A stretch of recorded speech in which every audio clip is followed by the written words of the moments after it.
بسم اللہ الرحمن الرحیم۔ السلام علیکم۔ یوم عاشورہ زمانے جاہلیت میں قریش مکہ کے نزدیک بڑا محترم دن تھا۔ اسی دن خانہ کعبہ پر نیا غلاف ڈالا جاتا تھا اور قریش اس دن روزہ رکھتے تھے۔ قیاس یہ ہے کہ حضرت ابراہیم علیہ السلام کی کچھ روایات اس کے بارے میں ان تک پہنچی ہوں گی۔ رسول اللہ صلی اللہ علیہ وآلہ وسلم کا دستور تھا کہ قریش ملت ابراہیمی کی نسبت سے جو اچھے کام کرتے تھے ان کاموں میں آپ ان سے اتفاق و اشتراک فرماتے تھے۔ اسی بنا پر حج میں بھی شرکت فرماتے تھے۔ اپنے اس اصول کی بنا پر آپ قریش کے ساتھ عاشورہ کا روزہ بھی رکھتے تھے، لیکن دوسروں کو اس کا حکم نہیں دیتے تھے۔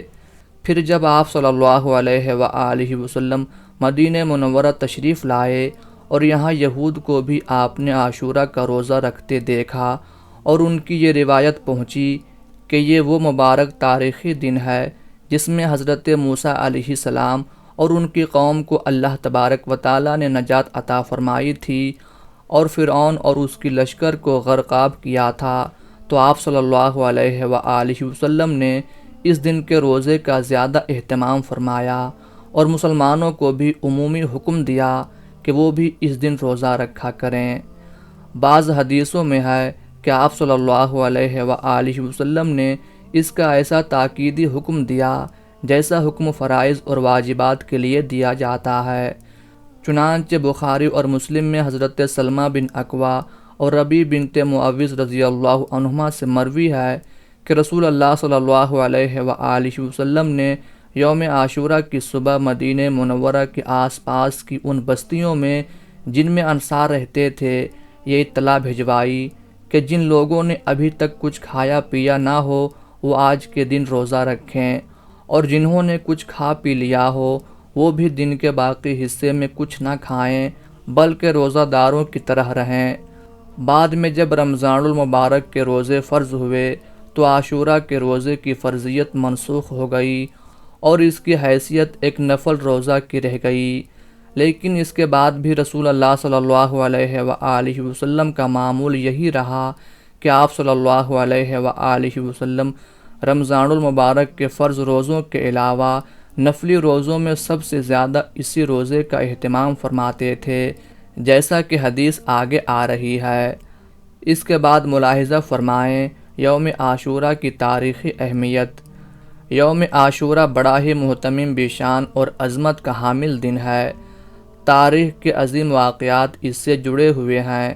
چنانچہ مورخین نے لکھا ہے کہ یوم عاشورہ میں ہی آسمان و زمین، قلم اور حضرت آدم علیہ السلام کو پیدا کیا گیا۔ نمبر 2، اسی دن حضرت آدم علیہ السلام کی توبہ قبول ہوئی۔ نمبر 3، اسی دن حضرت ادریس علیہ السلام کو آسمان پر اٹھایا گیا۔ نمبر 4، اسی دن حضرت نوح علیہ السلام کی کشتی ہولناک سیلاب سے محفوظ ہو کر کوہ جودی پر لنگر انداز ہوئی۔ نمبر 5، اسی دن حضرت ابراہیم علیہ السلام کو خلیل اللہ بنایا گیا اور ان پر آگ گلے گلزار ہوئی۔ نمبر 6، اسی دن حضرت اسماعیل علیہ السلام کی پیدائش ہوئی۔ نمبر 7، اسی دن حضرت یوسف علیہ السلام کو قید خانے سے رہائی نصیب ہوئی اور مصر کی حکومت ملی۔ نمبر 9، اسی دن حضرت یوسف علیہ السلام کی حضرت یعقوب علیہ السلام سے ایک طویل عرصے کے بعد ملاقات ہوئی۔ نمبر 9، اسی دن حضرت موسیٰ علیہ السلام اور ان کی قوم بنی اسرائیل کو فرعون کے ظلم و استبداد سے نجات حاصل ہوئی۔ نمبر 10، اسی دن حضرت موسیٰ علیہ السلام پر توریت نازل ہوئی۔ نمبر 11، اسی دن حضرت سلیمان علیہ السلام کو بادشاہت واپس ملی۔ نمبر 12، اسی دن حضرت ایوب علیہ السلام کو سخت بیماری سے شفا نصیب ہوئی۔ نمبر 13، اسی دن حضرت یونس علیہ السلام 40 روز مچھلی کے پیٹ میں رہنے کے بعد نکالے گئے۔ نمبر 14، اسی دن حضرت یونس علیہ السلام کی قوم کی توبہ قبول ہوئی اور ان کے اوپر سے عذاب ٹلا۔ نمبر 15، اسی دن حضرت عیسیٰ علیہ السلام کی پیدائش ہوئی۔ نمبر 16، اور اسی دن حضرت عیسیٰ علیہ السلام کو یہودیوں کے شر سے نجات دلا کر آسمان پر اٹھایا گیا۔ نمبر 17، اسی دن دنیا میں پہلی باران رحمت نازل ہوئی۔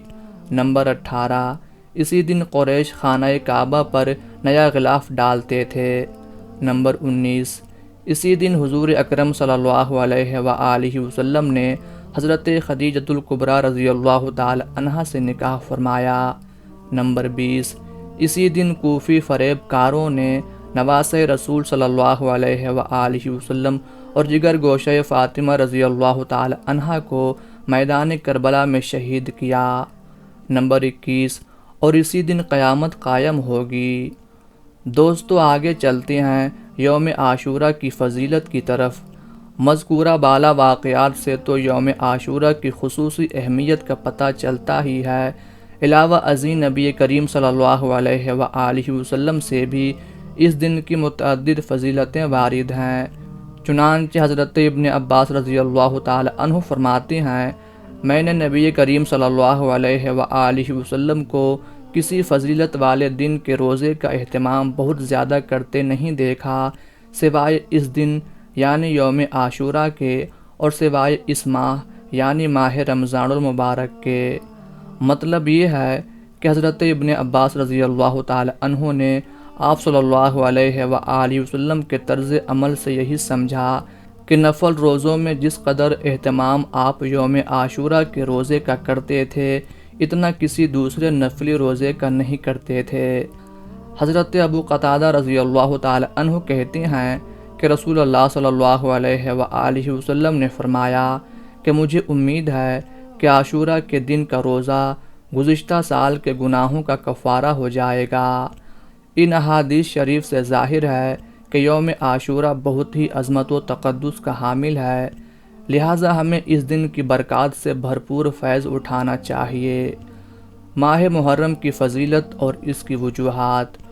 دوستو یوم عاشورہ کے ساتھ ساتھ شریعت مطہرہ میں محرم کے پورے ہی مہینے کو خصوصی عظمت حاصل ہے، چنانچہ 4 وجوہ سے اس ماہ کو تقدس حاصل ہے۔ پہلی وجہ تو یہ ہے کہ احادیث شریفہ میں اس ماہ کی فضیلت وارد ہوئی ہے۔ چنانچہ حضرت علی رضی اللہ تعالی عنہ سے کسی شخص نے سوال کیا کہ ماہ رمضان المبارک کے بعد کون سے مہینہ کے میں روزے رکھوں، تو حضرت علی رضی اللہ تعالی عنہ نے جواب دیا کہ یہی سوال ایک دفعہ ایک شخص نے نبی کریم صلی اللہ علیہ وآلہ وسلم سے بھی کیا تھا اور میں آپ کے پاس بیٹھا تھا، تو آپ صلی اللہ علیہ وآلہ وسلم نے جواب دیا تھا کہ ماہ رمضان کے بعد اگر تم کو روزہ رکھنا ہے تو ماہ محرم میں رکھو، کیونکہ وہ اللہ تعالیٰ کی خاص رحمت کا مہینہ ہے۔ اس میں ایک ایسا دن ہے جس میں اللہ تعالیٰ نے ایک قوم کی توبہ قبول فرمائی اور آئندہ بھی ایک قوم کی توبہ اس دن قبول فرمائے گا۔ نیز حضرت ابو ہریرہ رضی اللہ تعالی عنہ سے روایت ہے کہ نبی کریم صلی اللہ علیہ وآلہ وسلم نے ارشاد فرمایا، ماہ رمضان المبارک کے روزوں کے بعد سب سے افضل روزہ ماہ محرم الحرام کا ہے۔ مندرجہ بالا احادیث شریفہ سے دوسری وجہ یہ معلوم ہوئی کہ یہ شہر اللہ ہے، یعنی اللہ تعالیٰ کی خاص رحمتوں کا مہینہ ہے، تو اس ماہ کی اضافت اللہ کی طرف کرنے سے اس کی خصوصی عظمت و فضیلت ثابت ہوئی۔ تیسری وجہ یہ ہے کہ یہ مہینہ اشہر حرم یعنی ان 4 مہینوں میں سے ہے کہ جن کو دوسرے مہینوں پر ایک خاص مقام حاصل ہے۔ وہ 4 مہینے یہ ہیں: نمبر 1 ذی القعدہ، نمبر 2 ذی الحجہ، نمبر 3 محرم الحرام اور نمبر 4 رجب المرجب۔ چوتھی وجہ یہ ہے کہ اسلامی سال کی ابتدا اسی مہینے سے ہے، چنانچہ امام غزالی رحمۃ اللہ علیہ لکھتے ہیں کہ ماہ محرم میں روزوں کی فضیلت کی وجہ یہ ہے کہ اس مہینے سے سال کا آغاز ہوتا ہے، اس لیے اسے نیکیوں سے معمور کرنا چاہیے اور خداوند قدوس سے یہ توقع رکھنی چاہیے کہ وہ ان روزوں کی برکت پورے سال رکھے گا۔ یوم عاشورہ میں کرنے کے کام۔ احادیث مبارکہ سے یوم عاشورہ میں صرف 2 چیزیں ثابت ہیں۔ نمبر 1 روزہ، جیسا کہ اس سلسلے میں روایات گزر چکی ہیں، لیکن یہ بات یاد رکھنی چاہیے کہ احادیث میں نبی کریم صلی اللہ علیہ وآلہ وسلم نے کفار و مشرکین کی مشابہت اور یہود و نصارہ کی بود و باش اختیار کرنے سے منع فرمایا ہے۔ اس حکم کے تحت چونکہ تنہا یوم عاشورہ کا روزہ رکھنا یہودیوں کے ساتھ اشتراک اور تشابہ تھا، دوسری طرف اس کو چھوڑ دینا اس کی برکات سے محرومی کا سبب تھا۔ اس لیے اللہ تعالیٰ کے مقدس پیغمبر صلی اللہ علیہ وآلہ وسلم نے ہمیں یہ تعلیم دی کہ یوم عاشورہ کے ساتھ ایک دن کا روزہ اور ملا لو۔ بہتر تو یہ ہے کہ 9ویں اور 10ویں تاریخ کا روزہ رکھو، اور اگر کسی وجہ سے 9ویں کا روزہ نہ رکھ سکو تو پھر 10ویں کے ساتھ 11ویں کا روزہ رکھ لو، تاکہ یہود کی مخالفت ہو جائے اور ان کے ساتھ کسی بھی قسم کا تشابہ نہ رہے۔ جیسا کہ حضرت عبداللہ بن عباس رضی اللہ تعالی عنہ سے مروی ہے کہ جب رسول اللہ صلی اللہ علیہ وآلہ وسلم نے یوم عاشورہ کا روزہ رکھا اور مسلمانوں کو بھی اس کا حکم دیا تو بعض صحابہ کرام رضی اللہ عنہم نے عرض کیا کہ یا رسول اللہ صلی اللہ علیہ وآلہ وسلم، اس دن کو یہود و نصارہ بڑے دن کی حیثیت سے مناتے ہیں، تو کیا اس میں کوئی ایسی تبدیلی ہو سکتی ہے جس کے بعد یہ اشتراک اور تشابہ والی بات ختم ہو جائے؟ تو آپ صلی اللہ علیہ وآلہ وسلم نے ارشاد فرمایا، جب اگلا سال آئے گا تو ہم 9ویں کو بھی روزہ رکھیں گے۔ ابن عباس رضی اللہ تعالی عنہ بیان فرماتے ہیں کہ اگلا سال آنے سے پہلے ہی رسول اللہ صلی اللہ علیہ وآلہ وسلم کی وفات ہو گئی۔ دوسرا کام جو ہمیں اس مہینے میں کرنا ہے وہ ہے اہل و عیال پر رزق میں فراخی۔ شریعت اسلامیہ نے اس دن کے لیے دوسری تعلیم دی ہے کہ اس دن اپنے اہل و عیال پر کھانے پینے میں وسعت اور فراخی کرنا اچھا ہے، کیونکہ اس عمل کی برکت سے تمام سال اللہ تعالیٰ فراخی رزق کے دروازے کھول دیتا ہے۔ چنانچہ حضرت ابو ہریرہ رضی اللہ تعالی عنہ سے روایت ہے کہ رسول اللہ صلی اللہ علیہ وآلہ وسلم نے ارشاد فرمایا کہ جو شخص عاشورہ کے دن اپنے اہل و عیال پر کھانے پینے کے سلسلے میں فراخی اور وسعت کرے گا تو اللہ تعالیٰ پورے سال اس کے رزق میں وسعت عطا فرمائے گا۔ دوستو، آخر میں ہم بات کرتے ہیں ان غلط باتوں کی جو محرم الحرام کے حوالے سے عوام کے اندر مشہور ہیں۔ بعض لوگ یہ کہتے ہیں کہ محرم الحرام کے مہینے کے اندر گوشت گھر میں نہیں ہونا چاہیے، اس سے بے برکتی ہوتی ہے اور گھر میں نقصانات ہوتے ہیں، اور بعض یہ کہتے ہیں کہ قربانی کا گوشت جو ہم فریج میں رکھتے ہیں وہ محرم الحرام کا مہینہ شروع ہونے سے پہلے ختم ہو جانا چاہیے۔ اگر محرم الحرام کے مہینے میں فریج میں گوشت رکھا رہا تو گھر میں بہت زیادہ نقصانات ہو سکتے ہیں۔